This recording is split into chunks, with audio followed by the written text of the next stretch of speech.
Hey guys, I'm going to make a video about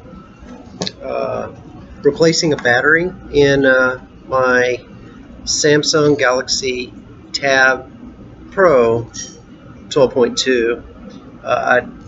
I use this device. This is what I use when I'm laying around in the bed, want to watch a video or do something casual and entertaining.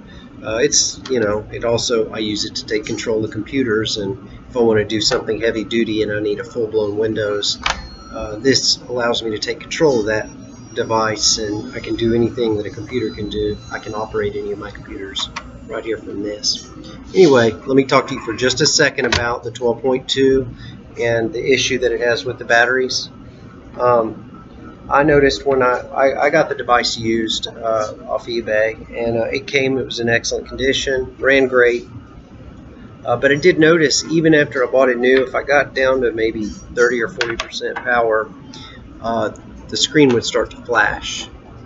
And it took me a while to wrap my brain around exactly what was going on there, but I've come to the conclusion, I may have something to learn. I may be correct. I may have something to learn, but I think it's a power issue.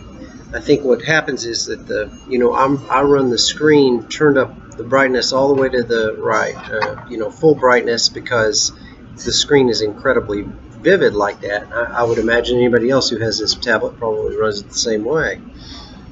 Well, this is an awful lot of power for a handheld device running off of a battery. It's one of the larger screens with more pixels than I've seen on any other device. It's 4 million pixels. This is a tremendous power load, and I noticed that usually when the screen flashes, it's doing some access to the Wi-Fi.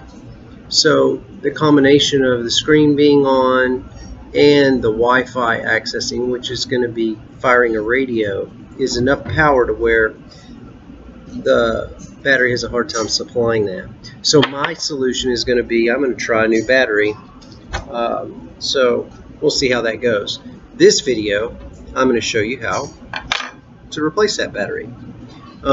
So I tried initially to come in, because I've worked on some other Samsung devices, I tried to come in through the top. I don't recommend that you do that. I was not able to get very far. I noticed it was wound a little tighter than some of the other devices. It's not intended to come at it. You're not really intended, supposed to come at it that way. The answer is to come in from the back. Put my cover here. So come in from the back, use a flat tool, and come in kind of sideways, and you'll notice it pops up, and I was able to pop mine up all the way around and got this off pretty easily once I tried that. Then I noticed there were a whole lot of the smallest Phillips screws I've ever seen, with the smallest Phillips head I've ever seen. My battery came with a Phillips head screwdriver. I ordered it off from an eBay vendor. It was about 30 bucks. It came with a screwdriver. This screwdriver was actually small enough to get these off. So for the screws around the battery, that's what I used. And I don't know if you can see them right here. It looks like there are 8 of them. 1, 2, 3, 4, 5, 6, 7. Yeah, I count 8. 8 of these little tiny screws. And you'll want to keep them because you're going to want to replace them. You don't want stuff loose in your tablet. You want it to be compact and robust, just like it was when Samsung gave it to you. Alright. Finally, there's these connections right here, these little ribbon connections. There's a black portion right here that lays over the top. It's very, very small. You may need a magnifying glass or a microscope or some sort of device to help you see. You can get that flat tool up under it and flip it that way. So again, you would put in the tool like this, flip it up, and it will get out of the way, and then you're able to easily remove the ribbon. So now I've got these 2 ribbons removed.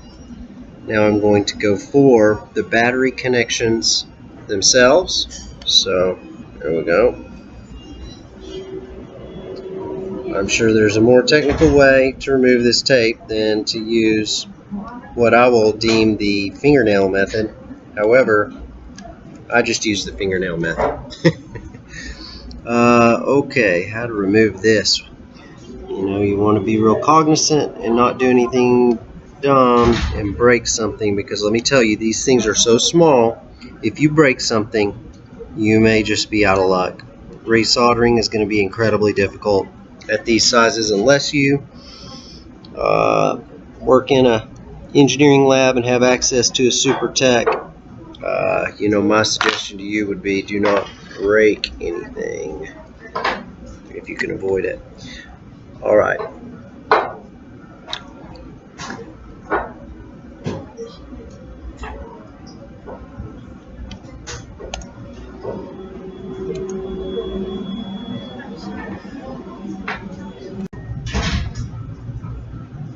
Okay, and I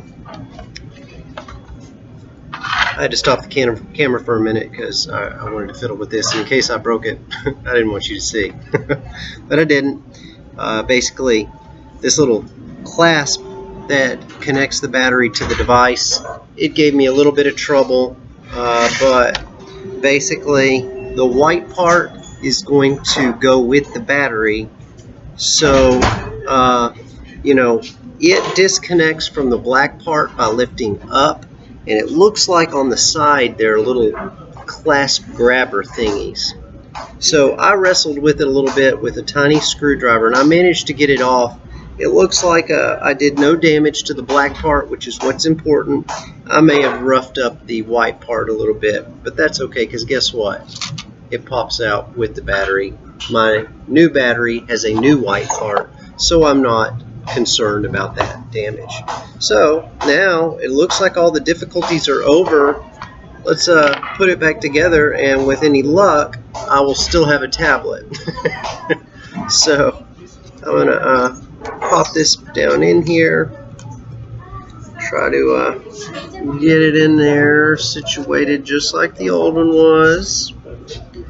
You know, this tablet is my baby. I mean, it gets possibly more use than my computers because, well, this is what is the most comfortable to use. This I can use in the prone position, which I like to be in.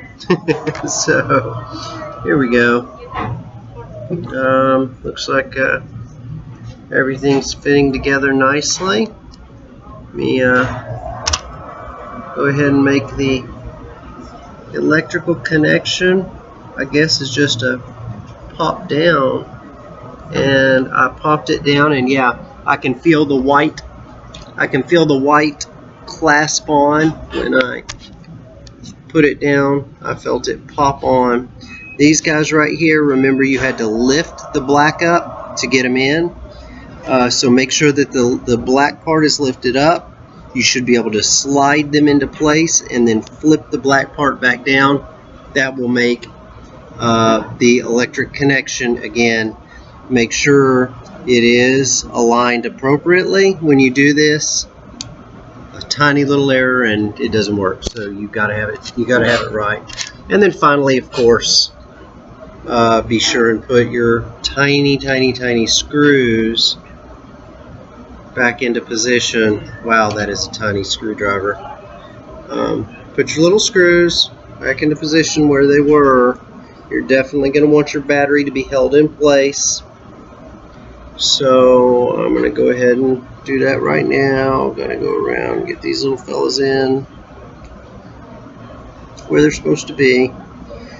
Yeah, so you know, the real secret to this particular repair is knowing not to come in from the front on a Samsung device, which is, you know, after so many devices where that was the protocol to come in from the front. This one is a surprise. Come in from the rear on your Samsung Galaxy Tab 12.2. I don't know how the 8.4 and the 10.1 are. I do remember looking at those devices when I got this one, and I will tell you, the 12.2 is definitely worth it. That extra little bit of screen geometry allows you so much more viewability, usability, it is actually reasonable to expect to control a high-resolution computer. Like I have a 4K computer. It's reasonable to expect to control a 4K computer with one of these tablets. So if you don't have a 4K computer, I would look into getting one. They're really, really nice, particularly if you are a serious computerizer, meaning you spend a large fraction of your life in front of a computer. If you have good vision, which I was fortunate and was blessed with, the high resolution makes quite a difference as far as what you're able to fit on the screen and what you're able to do with the computer. So anyway, that's it for me on this video. Hope you enjoyed.